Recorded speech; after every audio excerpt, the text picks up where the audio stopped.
Good morning, good afternoon. I figured while I was getting my rocks for my fireplace, I'd talk to you guys. So I was thinking about a lot this morning, and God works kind of backwards in the way of how we would want things. He calls you to do something when you're not prepared, and then he prepares you to do it. But as people, we always prepare then do. So I've noticed he's reversing that. And I guess that's because that's the only way to build faith in it. Because if you were prepared for it, you'd be prepared. So I think he intentionally does it in reverse, that do this when you're not ready, and then I'll prepare you, right? And I was thinking about, I always say to myself, like, God is raising me, especially as I go in and out of learning new parts of my mind, right? And you always think that, like, the Lord is my shepherd, I shall not want, and, all this stuff, right? And I'd go to work every single day of my life. I had a lot of religious stuff on my desk, and I would say, thank you, God, for this job, But the very first time you go from working for 19 years to zero income and the inability to work, and you're a single mom, you realize how quickly you were depending not on you, or not on God, but on that paycheck, which was, in essence, depending on yourself, right? And with feeling vulnerable physically, because I could barely lift a cup, I depend on myself to be my protector, right? And then sometimes God's like, Ashley, you cannot challenge a 2-year-old. So you have to lean on me to be your protector. And it's literally impossible for me to do any job in the entire world right now, other than just someone to give me money to talk, like paid speaking on YouTube, subscribe. But other than that, it's impossible for me to earn a single dollar, right? And then God's like, no, now you have to provide on me. So sometimes you'll feel like bound up by things, because then there's only one way to look, Because in those situations, you get either like angry and bitter, or you get in complete surrender, like, okay, yeah, nope, can't do any of this without you, and any of this in the natural, right? But he knows your needs. He sees the beginning, the middle, the end. Like, nothing takes him by surprise. And this morning, he just like did a little something just to like, still here, Ash. There were these apricot curtains that got left in my move, and I thought about them for months, and I wanted to replace them because they were the perfect color apricot, and then I couldn't. And someone my mom knows just gave her the identical ones that I had that I really missed, and go perfect with my painting. You guys will see after I hang them, because literally I got them and the painting, it goes perfect. So I ended up back with the identical ones that I lost, and that was just God like, Ash, I could do anything. Well, it's just about trusting his time, and I still see that I have quite a bit of refinement to go, and still learning to listen, and still very rebellious.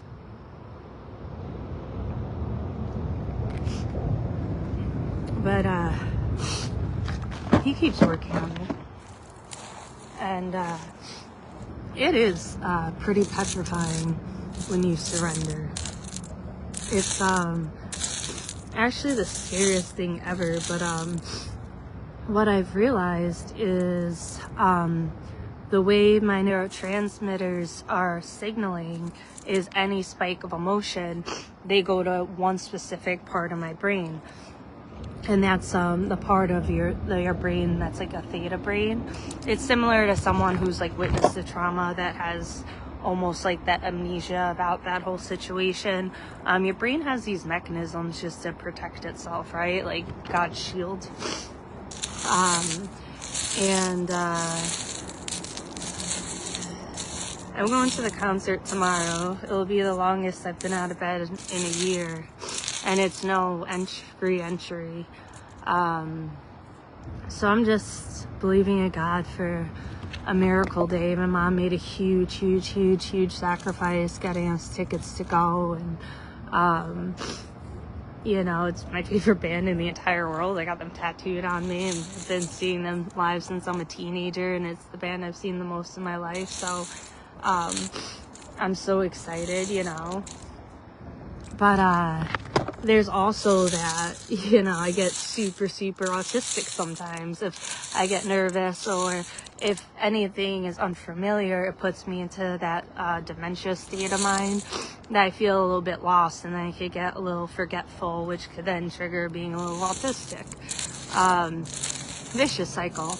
But what it all comes down to is you have to heal every single layer and every level of everything to the point, like, your reactions are godlike on instinct. Like, that, what would Jesus do? That answer of what he would do is just what pops into you, because that's what pops into your mind and your heart, because you're so refined, right? So, I had like a pretty intense week, because I found out that my little sister, who's my son's best friend, I found out that she has scoliosis and a heart murmur, and we have a very small family. And that's just very hurtful, a lot of pain, especially through growing years. And then also found out this week that my mom has lupus, right? So I can't take on others' pains, because you have fear or you have faith. So I could sit and I could have like fear about those things or worry or feel sad, but then I have to just be like, oh, God gave them their own storm for refinement, right? And by trusting him, you trust the outcome. So you really gotta have a different perspective on your storms than other people's storms. And one of the most important things God's looking for is stillness. And being still really means that you're not ruled by your emotions. And as a very emotional person, I'm very ruled by my emotions. So that's something that God really needs to refine in me. Because if you're going to be in the world and talking to large numbers of people, there's going to be a lot of criticism, what the world calls haters, and a lot of bullying, name calling, trolling. I already get all that, right? And that's just talking to, a small amount of people. So he has to teach you to be still like water, that everything you say is still of his nature, that people can't get you to the point of cursing them out or striking your emotions. And the beauty of this disease is it's almost like having an alarm system on you, that if you get nervous, if you get afraid, if you get worried, if you get anything that steps outside the barriers of trusting God, you get an instant physical reaction. So it's like, boom, hey, trigger. So instantly, oh, I'm not believing. Oh, I have fear there. So as you learn to be still, you'll learn to be emotionally still, because it's the emotional stillness that shows God you trust him, right? And if you love someone, you trust them, right? And you gotta kind of just show them in action, I guess, So he keeps me in my theta brain quite a bit recently, but I know it's all because he's like, hey, I'm making you unshakable, and it's all just preparation. And most of us have to be kind of broken down and dug up from the very bottom roots, because this world is traumatizing, and they're now linking every single chronic stress, like every single chronic illness in the whole world, to stress, and most of us stress ourselves out tons. And I know now, because anytime I have a elevation of stress, bam, physically my body responds. I'm like, oh, I'm stressing about that. And a lot of us have like a background worry clock that plays at all times, that we're on our computer doing work, we're talking to our friends, we're talking with our kids, playing with them, but our worry clock is going through a million other things, And I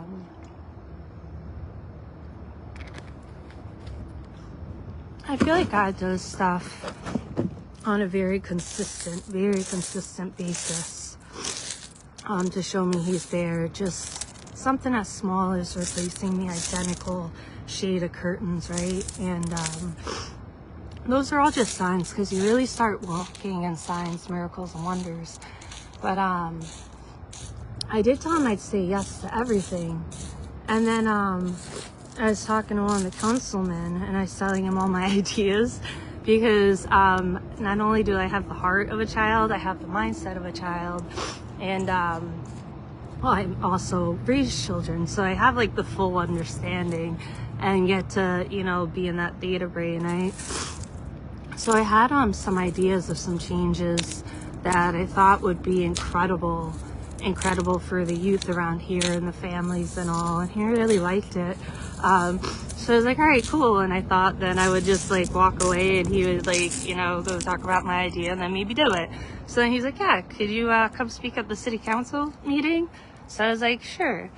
And I'll be the first to say, one, I said yes because I told God I'd say yes to everything. But two, truly, I did not know those were a real thing. And I don't know if that's my ignorance of new lack of knowledge or old lack of knowledge. I like to blame anything I don't know on, oh, I forgot, and maybe I used to know it, but I don't know if I knew it then or not. I either did or didn't, but it's irrelevant.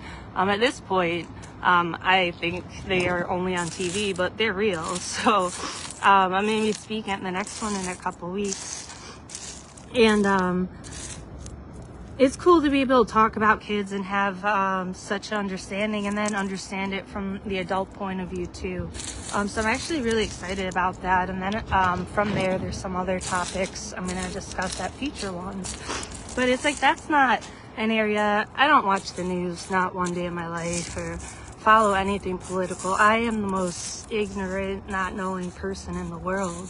But one of my prayers for years and years and years, probably like 7 years of my life, is God, I want to be in the room where it happens. And it's a Hamilton expression, and I bought a keychain for myself with that, but that's always been my prayer.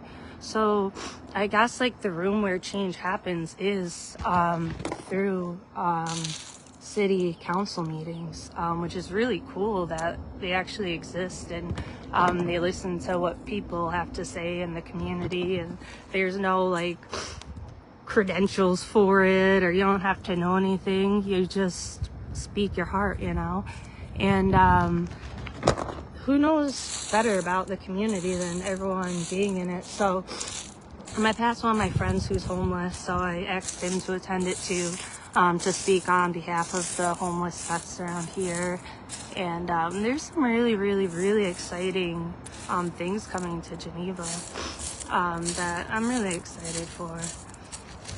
And God's just been giving me this supernatural peace, because one, I'd be freaking out about that because I don't go in public, and I could only be in public outdoors. And from 1 second to the next, I don't know, you know, whatever. But I'm just working as a vessel for God, so whatever is said is, you know, just as a vessel of God. So whatever mind I'm in, that's the mind he wants me in when it's said, you know. So that's kind of exciting once I get over like the nausea of being in public.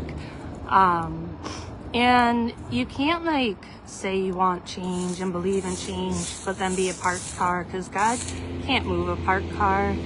So just like I always say, love is a verb.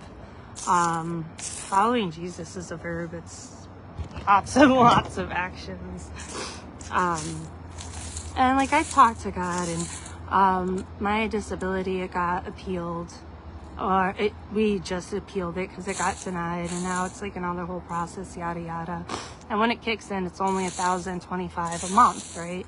Which is not a lot to live on. And there's a huge population of my neighborhood that they just live on the $800 to the $1,200 range, depending where they ended up with disabilities and things like that. And the system's just super broken. So I'm really excited too to be able to point out just a lot of things that don't equate. When I had $2,000 as income when I got my unemployment, my rent was $1,800 plus gas and electric plus water. So it was like, $2,400 a month to live in. But they said anything over $1,000 is considered a choice to live in that price range. So they count it as income. So they only gave us $327 a month food stamps.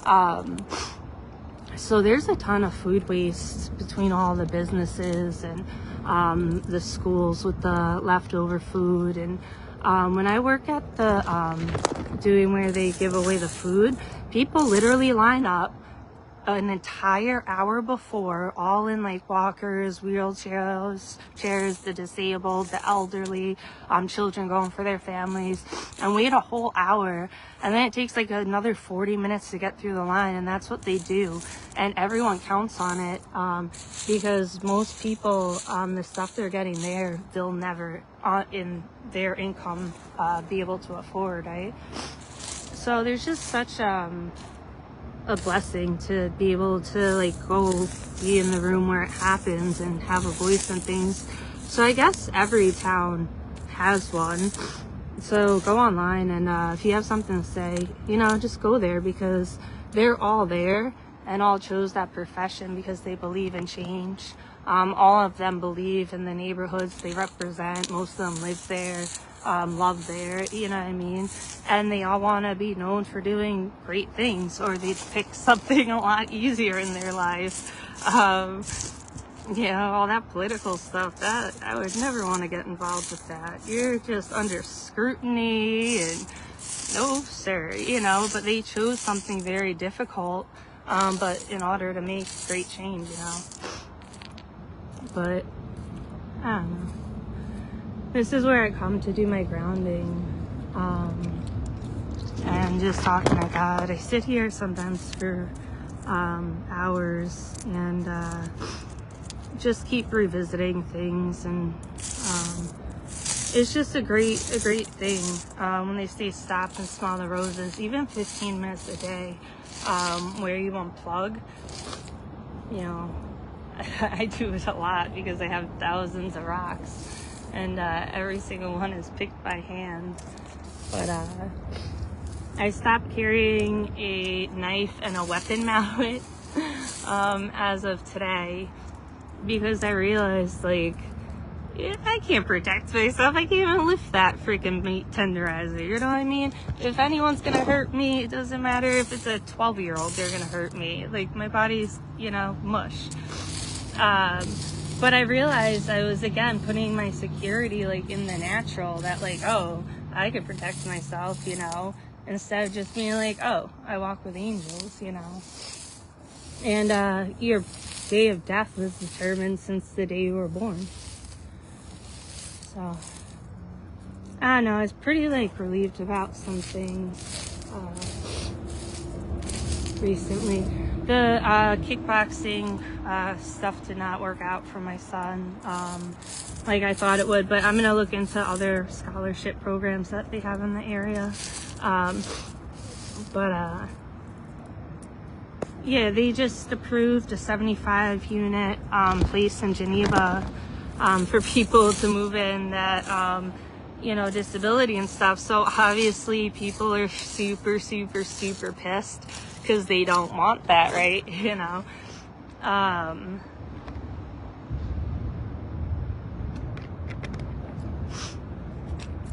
But to not want that is so incredibly selfish. And they fear, it brings robbings or drugs, or it makes the area unsafe, or it has more people with disability walking around, and you know what I mean? So it makes people feel threatened and unsafe, and people don't like what's different. And since the beginning of time, the outcasts have always been put on the outskirts. But I think it's absolutely amazing that this community sees what a need there is for people with actual disabilities, and the population of homeless vets, and the people right around here that would greatly benefit from a place like that. There's a lot of people that I've even been speaking to recently, you know, similar things. They're super successful, climbing ladders. Now they'll never work again. And there's people that they'll never ever be able to qualify for a mortgage or this or that. But for them to have a place now that they could go and live out their lives and have a security, and their children have that security, you know. People on a disability are not getting much money per child to actually support them. You get like $200 a month per kid to provide all their needs, you know what I mean? So it's like putting these people in homes that they could afford and raise their kids in. You know, there's nothing but God there. And I think it's absolutely beautiful, everything Geneva does. And just, God is all over Geneva. And it's changing. And all it's going to do is drive out the people that are like the Pharisees and don't have hearts like Jesus. And it's going to keep around the people that are loving and accepting. And, you know what I mean? Could walk by someone big, hey, that person we all knew was homeless in Geneva. Now they have housing there just because of that. Because 75 homes for the disabled, that's absolutely incredible. It's absolutely incredible. Even to try to get on Section 8 or something like that. I looked that up last night. And it takes about 10 years for approval. So I think it's a beautiful thing they're doing.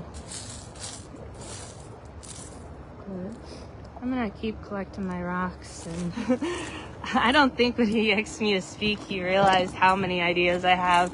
Cause I had shared, you know, quite a few of them, but I didn't unload all of them. Cause if I overthink, I kind of short out. But I